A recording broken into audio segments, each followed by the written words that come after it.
Hello class, welcome back बच्चों। तो प्यारे बच्चों, स्टार्ट कर रहे हैं नया लेक्चर। बेटा, नए लेक्चर में सबसे पहले चर्चा करने जा रहे हैं ब्रोकर और अंडरराइटर के डिफरेंस की। ठीक है, ठीक है। ब्रोकर और अंडरराइटर का डिफरेंस समझ में आ जाएगा तो मैं बात को आगे बढ़ाता हूँ। सर, मैंने लास्ट लेक्चर में equity share, preference share, debenture पे चर्चा की थी। थोड़ी बहुत चर्चा तो समझ में आई होगी, थोड़ी बहुत चर्चा तो समझ में आ गई होगी। जो पढ़ते थे 11th उनको तभी से क्लियर है वो चर्चा। चलो खैर, बाबू ब्रोकर और अंडरराइटर का डिफरेंस समझते हैं। बाबू, कई बार कंपनी अपने शेयर जनरली बेटा डायरेक्टली बेचने में इंटरेस्टेड नहीं होती, कई बार, और कहती है ब्रोकर और अंडरराइटर तुम मेरे शेयर बेच दो। अब बाबू, दोनों का काम ही शेयर बेचना है, दोनों ही इंटरमीडियरी हैं, दोनों ही मिडल मैन है। फर्क क्या होता है ये समझना। देवेश भाई, आप सामने देखो, क्योंकि बात इंपॉर्टेंट है, इनको पता सबको। बाबू, मान लो मेरी कंपनी 1 लाख शेयर बेचना चाहती है और मैंने 3 ब्रोकर को अपॉइंट करा, ब्रोकर ए, बी एंड सी। ठीक है, मैंने ब्रोकर ए से पूछा 1 लाख शेयर है मेरे पास, कितने बेच देगा तू? कहता मैं 30,000 शेयर बेच दूंगा।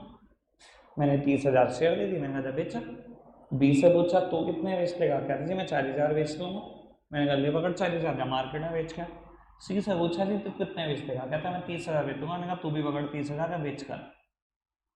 ठीक है, तीनों गए, वापस आ गए। एक ब्रोकर कहता है जी मेरे 30 में से 29,000 रुपए के शेयर, 29,000 शेयर बिक गए 30,000 शेयर में से। मैंने कहा 29,000 शेयर के तो पैसे देता था, 1,000 जो शेयर तेरे से नहीं बिक पाए वो देता जा, और 29,000 के ऊपर अपनी ब्रोकरेज पकड़ और साइड। ठीक है, बी से कहा जी तेरे कितने बिके? बी ने कहा जी मैंने 38,000 शेयर बेच दिए। मैंने कहा 38,000 के पैसे ला, 2,000 शेयर जो तो नहीं बेच पाया वो ला, और 38,000 पे अपनी ब्रोकरेज ले तो भी चलता था। सी से क्या पूछा तू? कहता मेरे 30 में से 27,000 ही बिके। मैंने कहा 27,000 के पैसे, 3,000 शेयर जो नहीं बिक पाए वो, और 27,000 पे अपनी ब्रोकरेज तो भी ले और तो भी चलता था। समझ में आ रहा है ब्रोकर क्या?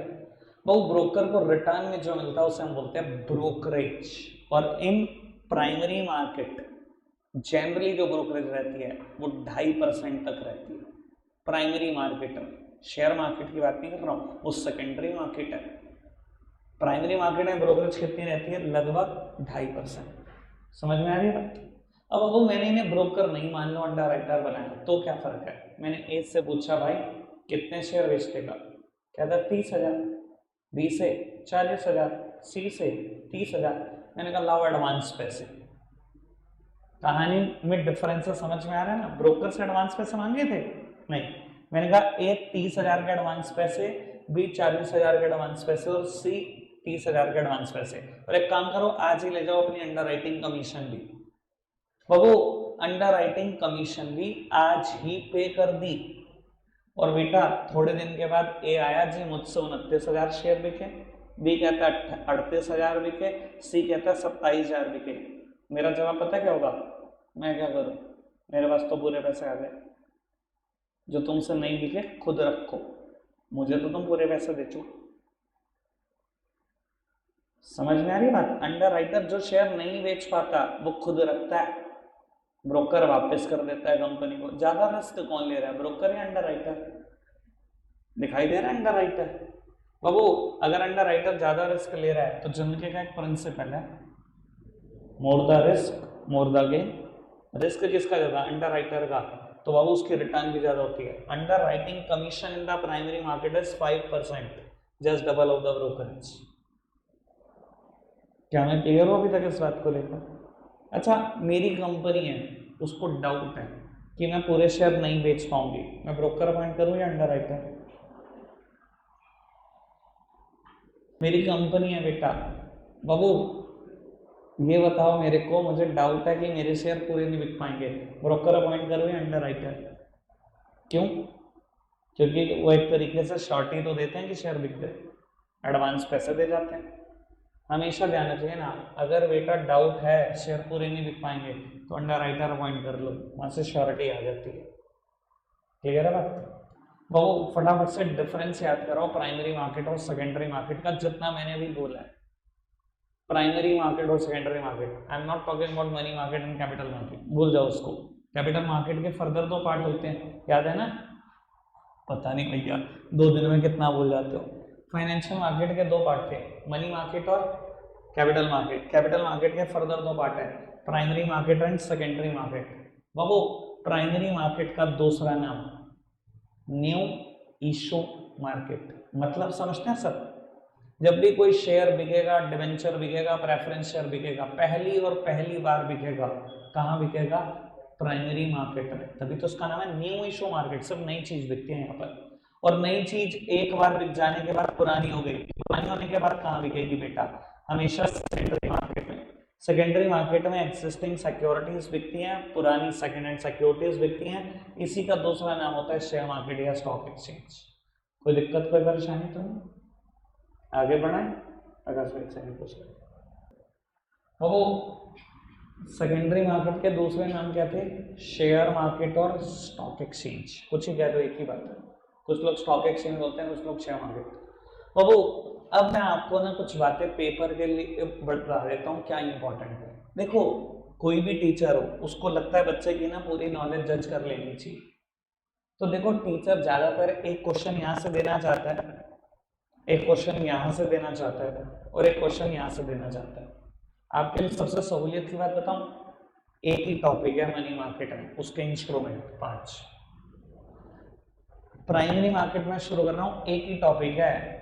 मैं कह रहा हूँ पेपर में ना जाते ही लिखना शुरू कर देना। हमारे बीकॉम में पता क्या होता था, मान लो आज एक सब्जेक्ट है जिसका पेपर है FM, फाइनेंशियल मैनेजमेंट, ठीक है। FM का पेपर है, पता होता था हमें कंफर्म क्वेश्चन आएगा, व्हाट इज FM, इसकी इंपॉर्टेंस बता दो, इसकी कुछ लिमिटेशन बता दो, क्या क्या इसके यूजेस हैं, ये सब बता दो। पेपर अकाउंटेंसी का पक्का आएगा, व्हाट इज अकाउंटेंसी, इसकी इंपॉर्टेंस, इसकी ये, इसकी। आधे से ज्यादा बच्चे JVN में पेपर देते थे, पता है क्या करते थे? 15 मिनट मिलते हैं, शीट खोलते थे, शीट आगे से फिल नहीं कर रहे, नाम रोल नंबर फिल नहीं कर रहे, क्वेश्चन का आंसर लिख रहे हैं, व्हाट इज अकाउंटेंसी और ये इंपॉर्टेंस एडवांटेज। 15 मिनट में यही चिपकाते थे, ठीक है जी। पेपर आया, 6th नंबर पे क्वेश्चन है, आंसर नंबर 6। तो मैं तो कह रहा हूँ प्यारे बच्चों, 15 मिनट मिले, खराब करने की होती है। एक ही टॉपिक है, यहाँ लिख के ले लो, आएगा लिख के ले लो, लिखना शुरू कर देना जाते ही, बस क्वेश्चन नंबर डालना बाकी होगा, कौन से नंबर पे। इससे ज्यादा मैं इंपॉर्टेंस नहीं बता सकता इस टॉपिक की, ठीक है जी। मेरे हाफ ईयरली में आया, मेरे प्री बोर्ड 1 में आया, मैंने ऑल इंडिया टॉप करा तब आया, मेरे बोर्ड्स में आया, 4 बार आया मेरे साल में, ठीक है ना। और जब से देख रहा हूँ भाई साहब, हर बार आना, हर बार आना, फिक्स है इसका आना। चलो जी, बाकी तो आप जानते हो। टॉपिक का नाम है method of flotation primary market. Babu method of flotation मतलब, बाबू मेथड ऑफ फ्लोटेशन का मतलब कुछ और नहीं बेटा, मेथड ऑफ इशू है। आपको याद है फ्लोटेशन कॉस्ट को हम प्यार से इशू कॉस्ट भी बोला करते थे। फ्लोटेशन कॉस्ट का दूसरा नाम मैं लेता था इशू कॉस्ट या कॉस्ट ऑफ रेजिंग फंड। पैसा लेने के लिए जो पैसा खर्च होता है उसे बोलते हैं flotation cost. Sir method of flotation मतलब मेथड ऑफ इशू, यानी कि प्राइमरी मार्केट में पैसा कैसे कैसे रेज कर सकते हो। सर टोटल 5 मेथड है, 5 मेथड, आराम से समझना, ठीक है। ठीक, मुझे लगता है आज टॉपिक पूरा हो जाना चाहिए, 5 हो जानी चाहिए। देखते हैं फिर भी अगर कुछ रह गया तो इक्का दुक्का बात रह जाए। सर पहली हेडिंग है ऑफर थ्रू प्रोस्पेक्टस। पहली हेडिंग का नाम है ऑफर थ्रू प्रोस्पेक्टस। कुछ लोग इसको प्यार से बोलते हैं IPO, कुछ लोग इसको प्यार से बोलते हैं पब्लिक ऑफर। IPO की फुल फॉर्म पता है? Initial public offer. कुछ लोग बोलते हैं पब्लिक ऑफर, कुछ लोग बोलते हैं ऑफर थ्रू प्रोस्पेक्टस। समझना नहीं प्रोस्पेक्टस क्या चीज होती है, पहले प्रोस्पेक्टस समझ लो, फिर ऑफर थ्रू प्रोस्पेक्टस का मतलब समझाता हूँ। बाबू याद होगा वैसे मेरी बात 11th क्लास वाली, प्रोस्पेक्टस क्या चीज होती है? दिखने में आपके स्कूल की प्रोस्पेक्टस की तरह, याद है ना? जान के ऐसा एग्जाम्पल दिए जाते हैं, पूरी जिंदगी यहाँ टिके रहे। बाबू स्कूल का प्रोस्पेक्टस देखा है आपने अपने स्कूल का? वो फ्रंट पेज, लैमिनेटेड सा पेज जिस पे स्कूल की बिल्डिंग है, कि अगर स्कूल के बाहर खड़े होकर कंपेयर कर लो वो बिल्डिंग को उस बिल्डिंग के साथ, तो कभी मैच नहीं करती, ठीक है ना? वही बिल्डिंग। आगे बढ़ जाओ जी, खोलो जी अगला पेज। बाबू ऑर्गेनाइजेशन, मेरे स्कूल का जो मैनेजर है उसका नोट सोसाइटी। आगे बढ़ो जी, प्रिंसिपल का note to the society. Principal क्या कहना चाहता है सोसाइटी को? आगे बढ़ो जी, टीचर्स के बारे में, उनका इंट्रोडक्शन, कितने टीचर्स हमारे पास टोटल है।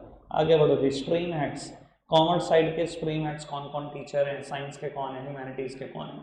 आगे बढ़ो जी, हमारे पास्ट रिजल्ट्स, कितने टॉपर निकाले, झूठ झूठ अपने बारे में। और अंदर जाकर एक काम का पेज जिसपे लिखा हुआ है स्टूडेंट, अपना नाम लिखे, पर्सनल डिटेल लिखे, और अगर कहीं और से एडमिशन मतलब किसी और स्कूल से ड्रॉप आउट है, कहीं से छोड़कर आए हैं, तो स्कूल की डिटेल लिखे। बस ये काम का पेज स्कूल में जमा कर दें कि प्रोस्पेक्टस घर लेके चल जाए, इस बात के 1500 रुपये। ये होता है प्रोस्पेक्टस। सर स्कूल का प्रोस्पेक्टस क्या बताता है? इनविटेशन देता है स्टूडेंट्स को कि आओ और मेरे स्कूल में एडमिशन ले लो। बाबू अब कंपनी के प्रोस्पेक्टस में इससे क्या फर्क है? कुछ भी नहीं, कुछ भी नहीं।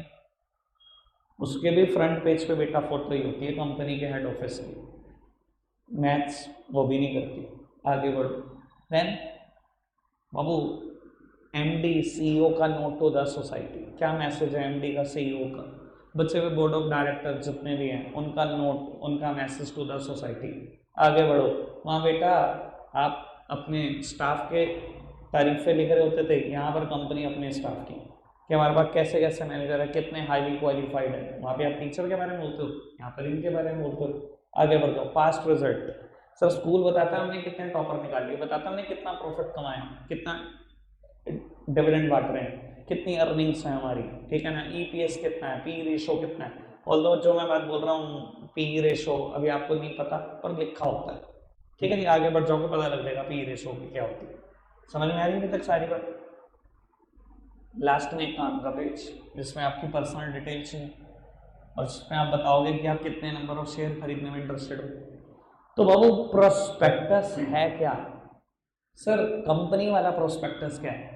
कंपनी वाला प्रोस्पेक्टस पता क्या है? It is a direct appeal to the public. Please आराम से सामने देखते रहना। It is a direct appeal to the public to subscribe for the shares and the debentures of the company. बाबू इस बात को समझने की कोशिश करो, मैंने उस दिन भी बोला था बेटा प्राइमरी मार्केट और सेकेंडरी मार्केट में एक और भी डिफरेंस है कि यहाँ ब्रोकर या अंडरराइटर हो भी सकता है, नहीं भी हो सकता, कंपलसरी नहीं। याद है आपको? और बाबू सेकेंडरी मार्केट में ब्रोकर का होना जरूरी है। याद है मोदी जी और आप में सिमिलरिटी है, शेयर मार्केट में डील करना आप भी बिना ब्रोकर के नहीं कर सकते और देश का पीएम भी नहीं कर सकता। इतनी ताकत समझो इस चीज को, ठीक है ना जी। सर अब इस बात को समझने की कोशिश करो, मैंने बोला prospectus is a direct appeal to the public. Direct appeal मतलब कंपनी डायरेक्टली अपील कर रही है किससे? कस्टमर से, यानी कि there is no middleman. Prospectus के केस में कोई मिडलमैन नहीं होता। Prospectus is a direct appeal to the public to subscribe to the shares and the debentures of the company, ठीक है ना। ये अब इन्विटेशन दे रहा हूं पब्लिक को, आओ और मेरी कंपनी के शेयर डिबेंचर खरीद लो। लेकिन यहां पर एक बड़े काम की बात उठ जाती है, कहता है जब आप प्रोस्पेक्टस के थ्रू शेयर बेच रहे हो ना तो बेटा कभी भी पहले शेयर नहीं दिए जाते, हमेशा पहले पैसे आते हैं। मेरी तरफ देखना, आप सब लोगों ने बाबू 1 लाख रुपए, 1 लाख शेयर में बेच रहा था, आप सबने मुझे 1 लाख शेयर के पैसे दे दिए, ठीक है। मैंने अभी शेयर नहीं दिया आपको, मेरे पास क्या आ चुके हैं? पैसे आ चुके हैं। शेयर तो नहीं दिया मैंने अभी आपको। बाबू शेयर देने से पहले कंपनी के ऊपर एक रिक्वायरमेंट होती है जो उसको पूरी करनी होती है। वैसे तो ये 11th क्लास में भी थी, अगर आपको याद आया हो। मिनिमम सब्सक्रिप्शन आ चुका है, फिर application to stock exchange, 5th heading होती थी, 4th हेडिंग होती थी मिनिमम सब्सक्रिप्शन। याद आ जाए, ठीक नहीं है तो मैं अभी याद करा रहा हूँ। बाबू कंपनी के पैसे आ गए 1 लाख शेयर पे। कहते हैं आप शेयर नहीं दे सकते, पहले आपको क्या करना होगा? किसी एक स्टॉक एक्सचेंज के पास जाकर शेयर लिस्ट कराना होगा। प्लीज काम की बात है, आराम से सुनते जाना।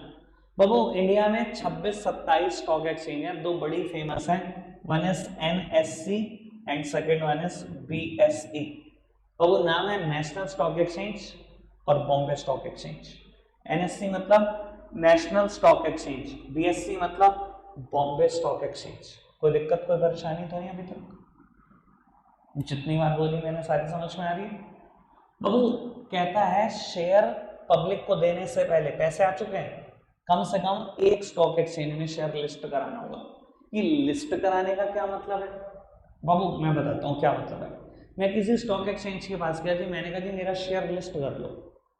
उन्होंने कहा लिस्ट करने का मतलब होता है बेटा मेरे शेयर का दाम फिक्स करते रहो डिमांड और सप्लाई प्रेशर पे। मैंने कहा ये काम कल से आप करोगे बॉम्बे स्टॉक एक्सचेंज। उसने कहा फीस लगती है। मैंने कहा फीस मैं दे रहा हूँ, कंपनी ने फीस दी, मेरे शेयर लिस्ट हो गए। ये बेटा मेरे ऊपर रिक्वायरमेंट क्यों आ रही है स्टॉक एक्सचेंज में लिस्ट कराने की? याद है मैंने आपको एक बात बोली थी, कंपनी इक्विटी शेयर के पैसे पूरी जिंदगी वापसी नहीं करती। क्यों नहीं कर पाती पता है ना सबको। आप बाबू इधर वाले नहीं, ये लोग मान लो 10 हैं, इन्होंने बाबू 10,000 रुपए दिए, मुझे 1,00,000 शेयर के पैसे दिए, सबने 10,000 शेयर खरीदे, ठीक है। इनके पैसों से मैंने मशीनरी खरीदी, मैंने रॉ मटेरियल खरीद लिया, प्रोडक्शन करना स्टार्ट कर दिया, ठीक है। पावनी आती है जी मेरे 10,000 शेयर के पैसे वापस कर दो, अगले दिन आती है। क्या सच बताना कंपनी इस पोजीशन में पैसे वापस कर सके? मैंने तो मशीन खरीदी, मैंने तो रॉ मटेरियल खरीदी, मैं नहीं होना इस पोजीशन में, तो मुझे क्या करना चाहिए बाबू? इसी वजह से आपको कहा जाता है कि स्टॉक एक्सचेंज में शेयर लिस्ट करा लो। मैंने लिस्ट करा लिया ना, अब पावनी आई मेरे पास, तो मैं क्या कहूँगा बॉम्बे स्टॉक एक्सचेंज में चली जा, वहां मेरी कंपनी के शेयर बिक रहे, बेच ले, जो भी खरीदेगा खरीद लेगा। बाबू इसने शेयर बेचे बीएससी में जाकर और अंतरा ने खरीद लिया। आप सोचो मेरी सेहत पे क्या फर्क पड़ा? कुछ भी नहीं। कंपनी एक रजिस्टर ऑफ शेयर होल्डर बनाती है, मैंने पहले आप 10 के नाम लिखे हुए थे, आज पावनी का नाम काट के कर दिया अंतरा। अगले दिन कुंज आ गया जी मेरे 10,000 के भी पैसे वापस कर दो। मैंने कहा जी बीएससी चले जाओ वहां बेच लो। बाबू इसने शेयर बेचे, आयुष ने खरीद लिया, मैंने कुछ का नाम काटा, मैंने लिख दिया आयुष। मुझ पे क्या फर्क पड़ रहा है? कुछ भी नहीं। क्या मैं पूरी जिंदगी पैसे वापस कर रहा हूं? मैं तो नहीं कर रहा हूं। समझ में आ रहा है क्यों स्टॉक एक्सचेंज में शेयर लिस्ट कराना जरूरी होता है? नहीं कराओगे तो बिकेगा कैसे आपका शेयर? वहां पर शेयर होल्डर आपकी जान खा जाएंगे। ये क्लियर हो रही है बात? दूसरी बात, बड़े काम की बात, इधर देखना बाबू, मैंने प्रोस्पेक्टस इशू करा, आपने प्रोस्पेक्टस देखा, आपको पास्ट ईयर की अर्निंग्स देखकर, पी रेशो देखकर, कंपनी का डिविडेंड देखकर बड़े अच्छे लगे कंपनी, आपने मेरे शेयर खरीदने का प्लान बनाया, मुझे एडवांस पैसे दे दिए, मैंने एडवांस पैसे ले लिए, मैंने स्टॉक एक्सचेंज में जाके शेयर लिस्ट करा दिया, ठीक है। अब मैंने आपको शेयर दे दिए, पहले मेरी तरफ देखना, ये जो मैंने शेयर दिए आपको प्राइमरी मार्केट में दिए सेकेंडरी मार्केट में दिए? फटाफट बताओ बताओ। प्राइमरी मार्केट, जब भी कोई शेयर पहली बार बिकता है, कहां बिकता है? प्राइमरी मार्केट, पहली बार बिक रहा है, मैंने आपको प्राइमरी मार्केट में शेयर दे दिया। पावनी को पैसों की जरूरत पड़ी, पहली बार शेयर कहां बिकता है? प्राइमरी मार्केट में। पावनी को पैसे की जरूरत पड़ी, ये कंपनी के पास आई, कंपनी ने क्या बोला? मैं पैसे नहीं दूंगा। कौन देगा? Bombay stock exchange. वहां जाकर शेयर बेचो। जब इसने दूसरी बार शेयर बेचा, जब मैंने बेचा था तो बिल्कुल फ्रेश सिक्योरिटी थी, अब ये बेच रही है सेकंड हैंड है, कहां बिकेगी? प्रूव कर दिया मैंने कि second hand securities, existing securities कहां बिकती है? हमेशा सेकेंडरी मार्केट में। यहां सिर्फ नई सिक्योरिटी बिकती है जो पहली बार देती है कंपनी, उसके बाद कभी नहीं बिकती बेटा। उसके बाद हमेशा कहां बिकेगी? सेकेंडरी मार्केट में। प्राइमरी मार्केट में बस एक ही बार बिक सकती है कोई भी सिक्योरिटी। क्या मैं क्लियर हूँ इस बात को लेकर? अब सिर्फ एक हेडिंग ये पढ़कर बता दो, देर मैंने बहुत लगाई पर मेरे को था कि कंसेप्ट क्लियर हो जाए। फटाफट से ये हेडिंग पढ़कर बताना नोट्स में, 1 मिनट के लिए। अब वो अगली हेडिंग है offer for sale. Offer through prospectus done, अब ऑफर फॉर सेल की बात करते हैं। सामने देखना प्लीज, सब सामने देखें। सर मैं खाली सीधा ऑफर फॉर सेल का मतलब ना बताऊं, जरूरत बताऊं क्या तो याद रहेगी पूरी जिंदगी, मैटर भी याद रहेगा, तो पहले जरूरत समझना। बाबू अगर मेरी कंपनी है और मुझे ना एक प्रोजेक्ट में इन्वेस्ट करना है 1 करोड़, ठीक है, और मैं 1,00,000 शेयर 100 रुपए वाले बेचना चाहता हूँ मार्केट में आप सबको, जिससे मुझे 1 करोड़ आ जाए, ठीक। बाबू अगर मैं आपको शेयर बेचूँ ना प्रोस्पेक्टस के थ्रू, तो हो सकता है वो इन्वेस्टमेंट का प्रोजेक्ट मेरे हाथ से निकल जाए। क्यों? मैंने पब्लिक को कहा जी मेरे शेयर खरीद लो, क्या गारंटी है कल ही बिक जाएंगे सारे? गारंटी तो कुछ नहीं है, धीरे धीरे बिक रहे। आपको याद है बेटा कंपनी के ऊपर एक रिक्वायरमेंट होती है मिनिमम सब्सक्रिप्शन कि 90% शेयर बिकने ही चाहिए। ये तो इतना तो पढ़ाई होगा 11वीं क्लास में।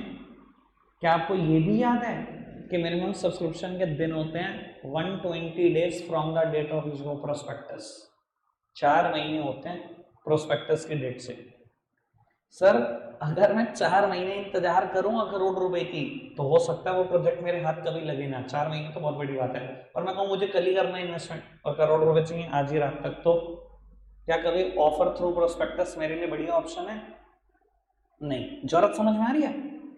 जरूरत समझ में आएगी? मैटर मैं 2 मिनट में खत्म करा सकता हूँ, जरूरत समझो मुझसे जो कोई नहीं बता सकता। दोबारा बाबू, ऑफर थ्रू प्रोस्पेक्टस आपको पता है कि रिक्वायरमेंट होती है मिनिमम सब्सक्रिप्शन। अगर मैं आज पब्लिक को शेयर इशू कर रहा हूँ 1 करोड़ रुपए के, 1 लाख शेयर 100 रुपए वाले, क्या गारंटी है कि ये पैसे मुझे कल तक आ जाएंगे? कोई गारंटी तो नहीं है। पब्लिक रिस्पॉन्ड कर भी सकती है, नहीं भी। पब्लिक, हर पब्लिक का अलग इंटरेस्ट है। आप किसी को शेयर को अच्छा समझते होंगे, कोई खराब भी समझता होगा। कोई गारंटी तो नहीं है मुझे पैसे कल तक मिल जाएंगे। और मान लो अगर धीरे धीरे करके ही आ रहे हैं, स्पीड बड़ी स्लो है, तो ऐसा भी पक्का है कि 120 दिन तक इंतजार करना पड़ सकता है। ज़्यादा आपको 120 दिन वाली लिमिट मिनिमम सब्सक्रिप्शन रिसीव करना होता है within 120 days from the date of issue of prospectus. समझ में आ रहा है? बहुत लंबा टाइम पीरियड है। प्रोजेक्ट हाथ से नहीं निकल जाएगा 4 महीने, कहने की तो बात है। कोई भी प्रोजेक्ट इंतजार करे 4 महीने का, कोई दुनिया में बड़े इन्वेस्टर हैं वो खरीद के चल देंगे। तो बाबू मेरे को अगर कल पैसे चाहिए, मतलब इतने कम टाइम पीरियड में पैसे चाहिए, सर एक काम कर लो चुपचाप से, ऑफर फॉर सेल के रास्ते से चले जाओ। ऑफर फॉर सेल में आप बेटा ब्रोकर और अंडर राइटर को शेयर बेच सकते हो at a very lesser price. यहाँ थोड़ा सा नुकसान तो सहना पड़ेगा बाबू, लेसर प्राइस पे बेच सकते हो जो बाद में पब्लिक को बेच सकते हैं एट हायर प्राइस। मैंने 3 अंडर राइटर को बुला लिया, मैंने कहा ये 1 लाख शेयर है, आज ही चाहिए पैसे अभी। 5% तो दूंगा डिस्काउंट, यानी कि 5 रुपए तो लॉस खाऊंगा पर शेयर, 95 के पैसे दे दो। और 5% तुम्हारी कमीशन भी दी, यानी कि 10% पैसे कम दे दो। 5% डिस्काउंट भी दे दी, 5% तुम्हारी कमीशन भी दे दी, तुम 90 के हिसाब से पेमेंट करो अभी। सर अभी आ जाएंगे पैसे 90 लाख रुपए, अभी 1 घंटा भी नहीं लगेगा। करोड़ रुपए के शेयर आपने 90 लाख में टिका दिए। ये जाके बाद में मार्केट में बेच लेंगे, ये करोड़ का ही बेचेंगे, वो चाहे 99 का बेचें, चाहे 98 का, चाहे 100 का बेचे, उसमें आपको क्या? तुम्हारे पास पैसे एटमंस इकट्ठे हो जाए। समझ में आ रहा है ऑफर फॉर सेल का यूज? बात यूज की है, मैटर कोई लिख लेगा, रट्टू तोते भी लिख लेंगे, यूज नहीं पता होगा उनको। क्लियर है बात? समझ में आती है? तीसरी चीज पर आ जाओ बेटा। तीसरी चीज है प्राइवेट प्लेसमेंट। बाबू शेयर को प्राइवेटली प्लेस कर देना, देखो नाम है प्राइवेट प्लेसमेंट। शेयर को प्राइवेटली प्लेस कर देना टू सम सेलेक्टेड इंडिविजुअल्स और the eminent person of the market. जो मार्केट के ना एमिनेंट पर्सन है, जो इंस्टीट्यूशनल इन्वेस्टर्स हैं, उनके पास चले जाओ डायरेक्टली। मैं बता देता हूँ वजह प्राइवेट प्लेसमेंट को भी लाने की। सर मेरी कंपनी एक छोटी कंपनी है, I can't afford the mandatory and the non mandatory expenses. मैं ना तो मैंडेटरी खर्चे बियर कर सकता ना नॉन मैंडेटरी। मैंडेटरी खर्चा क्या है? अगर प्रोस्पेक्टस प्रिंट कराओगे, मैंडेटरी खर्चा है, करना ही पड़ेगा। अगर प्रोस्पेक्टस के रास्ते से जाऊंगा तो प्रोस्पेक्टस प्रिंट कराने का खर्चा मैंडेटरी मुझसे बेयर नहीं होगा। अगर अंडर राइटर के थ्रू बेचूंगा, अंडर राइटिंग कमीशन भी मुझसे बेयर नहीं हो रही, मैंडेटरी खर्चा। ठीक है जी। नॉन मैंडेटरी खर्चा क्या है बाबू? जो मैंने अंडर राइटर को 5% डिस्काउंट दी, मैंडेटरी नहीं था और उसके बिना वो खरीदना नहीं चाह रहे थे, तो मैंने उनको डिस्काउंट दी कि वो जल्दी जल्दी शेयर खरीद लें मेरे। बाबू प्रोस्पेक्टस के रास्ते से जब मैं गया तो मैंने लोगों को बताने के लिए, आप सहारनपुर में बैठे हो, आपको कैसे पता लगेगा मुंबई में बैठी हुई मेरी कंपनी ने प्रोस्पेक्टस इशू कर दिया? मैंने ऐड भी कर दिया न्यूज़पेपर में, वो भी एक नॉन मैंडेटरी खर्चा है। मेरी कंपनी छोटी है, ये जो मैंने 4 खर्चों के नाम लिए सबको समझ में आ रहे हैं? इसमें से कुछ मैंडेटरी है, कुछ नॉन मैंडेटरी है। बाबू मेरी कंपनी अफोर्ड नहीं कर पा रही कोई भी खर्चा। बाबू अगर आपको लगता है ना आप कुछ अफोर्ड नहीं कर सकते, चुपचाप से ईमानदारी से प्राइवेट प्लेसमेंट कर लो। प्राइवेट प्लेसमेंट क्या चीज होती है बाबू? शेयर को ना प्राइवेटली प्लेस कर दो to some selected individuals and the eminent person of the market. Market में जो जाने पहचाने नाम है ना, उनके पास अप्रोच करने की कोशिश करो। वो आपको पैसा दे देंगे एक दिन में, पैसा भी एक दिन में दे देंगे और खर्चा भी कम होगा। मान लो आप पहुंच ही गए राकेश झुनझुनवाला सर के पास, अब तो रहे नहीं दुनिया में, लेकिन मैंने बात बताई थी आपको, बहुत सारी कंपनियां उनको अप्रोच करती थी प्राइवेट प्लेसमेंट के लिए। डायरेक्टली पहुंच गए आप, मानना नाम है 60,000 करोड़ की फर्म है, करता होगा इन्वेस्ट बड़े नेक्स्ट लेवल पे, आपने कहा सर मेरी एक कंपनी है, शेयर बेच रहा हूँ, खरीदोगे? उसने कहा फेस वैल्यू कितनी है? जैसे प्रोडक्ट पे एमआरपी होती है वैसे शेयर पे क्या होती है, सिक्योरिटीज पे क्या होती है, फेस वैल्यू। आपने कहा जी 100। मैंने पूछा कितने में दोगे? सर 93 में दे दूंगा। पैसे लेकिन अभी चाहिए, बिल्कुल अभी। सर मिलेंगे नहीं? 1 लाख शेयर 93 के हिसाब से, मार्केट प्राइस इज 100। क्या कहते हो? सर वैसा खर्चा तो नहीं हुआ ना जैसा अंडर राइटिंग कमीशन में हुआ, बस 10 रुपए पर शेयर का खर्चा हुआ, यहाँ 7 ही है। हो सकता है 5 में ना लो आप, कि 95 पे कर दो। एक दिन में पैसे भी आ गए और खर्चा भी कम हुआ। ऑफर फॉर सेल में खर्चा भी ज्यादा हुआ। क्लियर हूं मैं बात को लेकर? पक्का से देख लो, दोनों पढ़कर बताना, ऑफर फॉर सेल और प्राइवेट प्लेसमेंट फटाफट से। वो सामने देखना। अच्छा एक बात बताओ, मेरी कंपनी 1 रुपया भी खर्चा नहीं करना चाहती। भाई ऑफर फॉर सेल में दिख रहा है पैसे तो जल्दी आ रहे हैं, पर 10% तक का लॉस हो रहा है। 5% डिस्काउंट देनी पड़ रही है, 5% कमीशन। प्राइवेट प्लेसमेंट में 5 से 7% की डिस्काउंट देनी पड़ रही है, पैसे एक दिन में आ रहे हैं। अच्छा पैसे कभी और चाहिए हो, 1-2 दिन में चाहिए और 1 रुपये खर्चने का मूड ना हो तो सर राइट इशू कर लेना। 4th हेडिंग लो, मैं बताता हूँ बेटा, आराम से समझना जरा इसको। क्या चीज है राइट इशू? सर नाम है राइट इशू। पहले मैं इंग्लिश में एक स्टेटमेंट बोल देता हूँ, ऑल्दो समझ नहीं आएगी। बाबू it is the right given to the existing shareholder to subscribe to the new capital of the company in your existing ratio। अच्छा जी क्या बोला मैंने, अभी समझते हैं। बाबू मान लो मेरी कंपनी में ना 3 शेयर होल्डर हैं ABC, ठीक है जी। A is having 30,000 share, B is also having 30,000 share, C is having 40,000 share, out of total of 1 lakh. 1 lakh share में से बेटा 30 और 40 है, यानी कि समझते हो 30% कंट्रोल इसका, 30% इसका, 40% इसका। ये तो समझ में आता है बाबू। 1 लाख में से 30,000 शेयर है, 30% कंट्रोल इसके पास है। और मैं कहूँ बेटा अगर ये आपको ये दोनों दोस्त हैं तो मिलाकर कंट्रोल कितना, 60%। सर 40% वाला तो फिर बस शक्ल ही देख सकता है, क्योंकि डेमोक्रेसी के हिसाब से बेटा मेजोरिटी आपके फेवर में है। पूरे इंडिया में डेमोक्रेसी है। अगर आज बीजेपी को 60% वोट मिल जाए, कांग्रेस को 40 मिलते हैं, 40 की कोई अहमियत है? कौन गवर्नमेंट बनाएगा पता है ना, सेम काम कंपनी में होता है। बाबू ये चाहें तो अपनी मर्जी से सारे डिसीजन ले सकते हैं, किसी को भी बोर्ड ऑफ डायरेक्टर बना सकते हैं, किसी को हटा सकते हैं, जब तो चाहें कर ले। ये सिर्फ शक्ल देख सकता है, इसके पास कोई रास्ता नहीं है, ठीक है जी। आज मेरी कंपनी को ना 5 लाख रुपए की जरूरत और है, 5 लाख छोड़ो 50 लाख की कर, 50 लाख की जरूरत और है, ठीक है, यानी कि 50,000 शेयर 100 रुपए वाले और चाहिए, ठीक है। हमने 50,000 शेयर इशू करे 100 रुपए वाले, ठीक है बाबू। अच्छा एक बात बताओ, अगर ये 50 के 50,000 शेयर से आज खरीद ले तो होगा क्या? सर इसके पास 90,000 शेयर हो जाएंगे 1.5 लाख में से। कंट्रोल कितना हो जाएगा इसका, 60%। और इनका कंट्रोल कितना रह जाएगा, 40 रह जाएगा। इनके पास 60 के 60,000 रहे आउट ऑफ 1.5 लाख, ऐसा ही होगा। अच्छा आप परेशानी समझ रहे हो क्या होगा? कंट्रोल छिन जाएगा ए और बी का। ये दिखाई दे रहा है कि इसका कंट्रोल छिन जाएगा। कंट्रोल कौन करने लगेगा, सी करने लगेगा। अब इसको ए और बी ना समझो, इसको समझ लो Mukesh Ambani. Actual position Reliance Industries Limited में मुकेश अंबानी का कंट्रोल है 60%, बाकी पूरी दुनिया का कंट्रोल कितना है, 40%। अच्छा ईमानदारी से बताना है, ये चाहता होगा मेरा 1% भी कंट्रोल कम हो, 1% भी अगर कम हो गया तो आपको पता है ना, एक एक करके अगर ये 50 से नीचे उतर गया तो क्या होगा, गई हाथ से कंपनी, फिर मेजोरिटी नहीं रहेगी, फिर आपकी मर्जी का बोर्ड ऑफ डायरेक्टर नहीं बन सकता। आज तो हम कुछ भी करते हैं ना, आज हम कहते हैं जियो 4G वर्टिकल अलग हो गया, बाकी रिलायंस अलग। हाँ जी अलग हो गया भाई, 6 महीने में ही अलग हो गया जब उन्होंने अनाउंसमेंट करी जी अनंत अंबानी जी बोर्ड ऑफ डायरेक्टर बनेंगे जियो 4G के। जी बन गए, कल ही बन गए, अगले दिन ही बन गए। सर अभी तो आपकी सारी मर्जी चलती है, फिर चल पाएगी? फटाफट बताओ यार, टाइम वेस्ट ना करो। चल पाएगी? नहीं चल पाएगी ना। सर इसी वजह से काम आता है राइट इशू। अब कंपनी ने क्या करा, पैसों की जरूरत है 50 लाख, 50,000 शेयर इशू करे 100 रुपए के।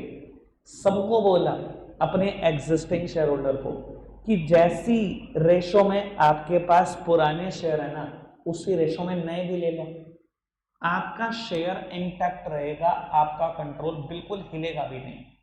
इन्होंने कहा डन। कौन अपना कंट्रोल कम करना चाहता है? कोई भी नहीं करना चाहता। मुकेश अंबानी चाहता है या ये बाकी दुनिया चाहती है? किसी का 1% भी कंट्रोल है वो चाहता है आधा रह जाए? वो कोई नहीं चाहता।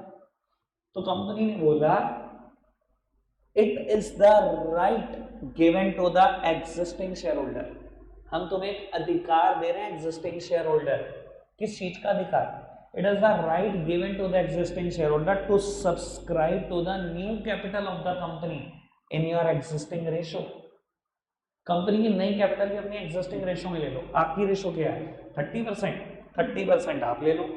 बी आपकी कितनी है? 30%। आप ले लो। आपकी कितनी है? 40%। आप ले लो। अच्छा, ऐसा करने पे होगा क्या? Sir your control remains intact, बिल्कुल एज इट इज रहेगा कंट्रोल, जैसा कि आप चाहते हो। देखो कंपनी फंड रेजिंग भी बड़े आसानी से कर पाएगी, पूरे पैसों पे कर पाएगी, 1 रुपए का भी डिस्काउंट नहीं देगी, इनका भी कंट्रोल बना रहेगा, ये भी सब खुश रहेंगे। समझ में? कंपनी इसका इस्तेमाल कितना बढ़िया करती होगी, आप खुद समझो। सर अगर मैं ये 50,000 शेयर राइट इशू ना करके पब्लिक में बेच देता, प्लीज सामने देखो तभी समझ में आएगी इसकी अहमियत। पब्लिक में बेच देता और कोई अकेला इंसान डी आता जो 50 के 50,000 शेयर खरीद लेता, तो क्या होता? सर 1.5 लाख में से ये 1.5 लाख शेयर हो जाते हैं मार्केट में इशू, 1/3 अकेले इसके पास 33%। 33%। कल का आया हुआ छोकरा 33% ले गया। और कल को अगर ये डी के सी के साथ जुड़ गए तो मिलाकर 90,000 रुपए के share out of 1.5 lakh, 60% control.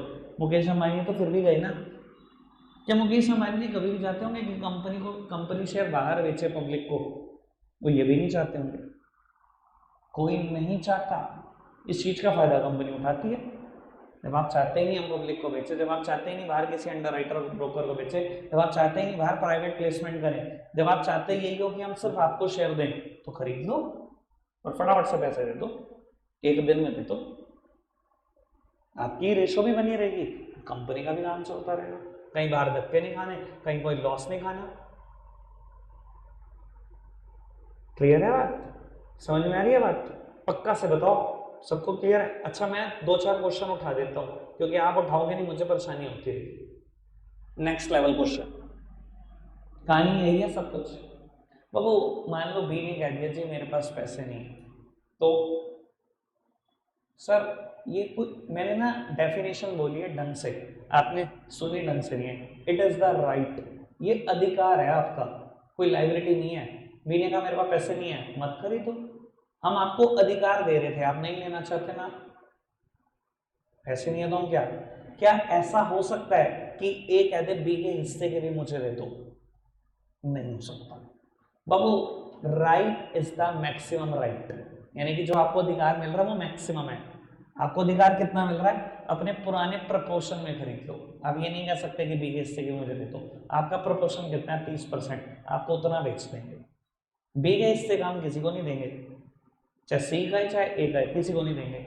हाँ अगर बी ने नहीं खरीदे तो हम क्या करेंगे? मार्केट में बेचेंगे शेयर। अच्छा अगर मार्केट से ए उठा लाए फिर उठा ले, फिर हमें कोई ऑब्जेक्शन नहीं है, पर हमने उसको अधिकार 60% खरीदने का नहीं देना। अधिकार इज द मैक्सिमम अधिकार, right is the maximum right. Right आपको 30% का मिल रखा है और वो मैक्सिमम राइट है। मेरे टीचर मुझे ऐसे समझाते थे आईपीसीसी में, right is the maximum right. जितना अधिकार दिया वो मैक्सिमम है, उसके बाद 1% भी नहीं बढ़ेगा। मार्केट से खरीद लेना, मार्केट में बेचेंगे तो वो अलग बात है। हमने अधिकार तो नहीं दिया ना आपको, ना तो हमने बेचा, कोई भी खरीद सकते। दोनों एक्स्ट्रा रहते समझ में? पक्का से? लास्ट हेडिंग बचती है, करा दूं? 1 मिनट किया, 1 ही मिनट किया, बस 1 ही मिनट लगाऊं, खत्म कर बाबू। अभी ना हमने थोड़ी देर पहले आईपीओ पढ़ा, ठीक है? अब मैं पढ़ाने जा रहा हूं ई आईपीओ। ये ई आईपीओ क्या है? सर आपको पता है पूरी 11th क्लास में 3-4 जगह पढ़ा है। ई बैंकिंग, ई बिजनेस, ई कॉमर्स। ई का मतलब क्या होता है? इलेक्ट्रॉनिक। इलेक्ट्रॉनिक मतलब यूजिंग इंटरनेट। सर मेरा ख्याल इतना तो बात याद रही होगी। तो ये आईपीओ है इंटरनेट का इस्तेमाल करके। मतलब सर पुराने जमाने में होता था ये, आज की तारीख में ये नहीं होता, आज की तारीख में सिर्फ ये होता है। सर पुराने जमाने में कंपनियां फिजिकली प्रोस्पेक्टस प्रिंट करती थी, कागज का दिखने वाला प्रोस्पेक्टस होता था, आप खरीद के लाते थे, उसमें डिटेल भर के अपनी जमा कराते थे कंपनी के पास कि मैं इतने शेयर खरीदना चाहता हूँ। और वो आज की तारीख में ऐसा नहीं होता प्रोस्पेक्टस। आज की तारीख में कैसा होता है प्रोस्पेक्टस? इलेक्ट्रॉनिक होता है। आज आईपीओ आता है, पता है क्या करती है कंपनी? ये आईपीओ लाती है, कैसे लाती है? मैं जीरोधा चलाता हूँ बहुत सारे कस्टमर हैं जीरोधा के पास, बड़ा फेमस ब्रोकर है। अपस्टॉक्स के पास बहुत सारे हैं। जीरोधा और अपस्टॉक का ऐड आप काफी देखते होगे, ग्रो ऐप काफी ऐड देखते हो, एंजल वन काफी ऐड, ये सब ब्रोकर है इंडिया में रजिस्टर्ड। बाबू एक कंपनी अपना शेयर बेचना चाह रही है, ई आईपीओ लाना चाह रही है, उसने कहा यार पुराने जमाने की तरह नहीं मैं प्रोस्पेक्टस लाऊंगी और फिर टीवी ऐड पे मोटे मोटे खर्चे करूंगी। वो खर्चा कहाँ करते हैं? जब वो आईपीओ लाते हैं ना तो इन ब्रोकर की ना ऐप पर ऐड करते हैं। मैंने ऐप खोली, सबसे पहले लिखा है इस कंपनी को आईपीओ आ रहा है, इसकी डिटेल ये है, प्रोस्पेक्टस पढ़ने के लिए यहाँ क्लिक करें। ये पे कर रही है कंपनी को, भैया मैंने कहा देख लेता हूँ, मैंने क्लिक करा, प्रोस्पेक्टस खुल गया पूरा इलेक्ट्रॉनिक मीन्स में। कंपनी की सारी डिटेल है, सारी मैंने सारी पढ़ ली, मुझे अच्छी लगी, मैंने उसी ब्रोकर के थ्रू अप्लाई कर दिया। क्या ई आईपीओ में ब्रोकर हो सकता है? क्यों नहीं हो सकता? प्राइमरी मार्केट में ब्रोकर हो भी सकता है, नहीं भी हो सकता, मर्जी है ना। ई आईपीओ में ब्रोकर हमेशा होगा। मैंने उस ब्रोकर के थ्रू आईपीओ में अप्लाई कर दिया, ठीक है बाबू। परचेस के टाइम पर ई आईपीओ में ब्रोकर 1 रुपए की भी ब्रोकरेज नहीं लेता, ठीक है। मान लो 15,000 रुपए के शेयर कंपनी बेच रही थी हर इन्वेस्टर को, मैंने 15,000 रुपए मेरे अकाउंट से कट गए, मुझे शेयर मिल गए, 1 रुपया भी ऊपर नहीं लगा खरीदते टाइम। मान लो आईपीओ में शेयर मुझे मिल गए, मेरी किस्मत इतनी अच्छी कि मुझे वो शेयर मिल गए। बाबू अब आएंगे कहाँ पर? उसी ब्रोकर के तो अकाउंट में आएंगे, जीरोधा में ही तो आएंगे, अपस्टॉक्स में तो आएंगे। जब मैं बेचूंगा तब मुझसे ब्रोकरेज ले लेगा वो। तो ब्रोकर को भी फायदा है, एक तो उसने ऐड के पैसे खा लिए, परचेज में ब्रोकरेज नहीं ली, ऐड में इतना मोटा खा लिया, परचेज पे ब्रोकरेज की क्या जरूरत थी, सेल पे भी ब्रोकरेज खा गया। समझ में आ रही है बात? ई आईपीओ कैसे चलता होगा, ठीक है जी, कोई दिक्कत तो नहीं? समझ में आ गई बात? पांचों की पांचों एडिंग डालें, ठीक है। कल आऊंगा मैं एक क्वेश्चन बच्चों आपसे प्राइमरी मार्केट से रिलेटेड। रखते हैं आज के लिए इतना ही है प्यारे बच्चों, बाय।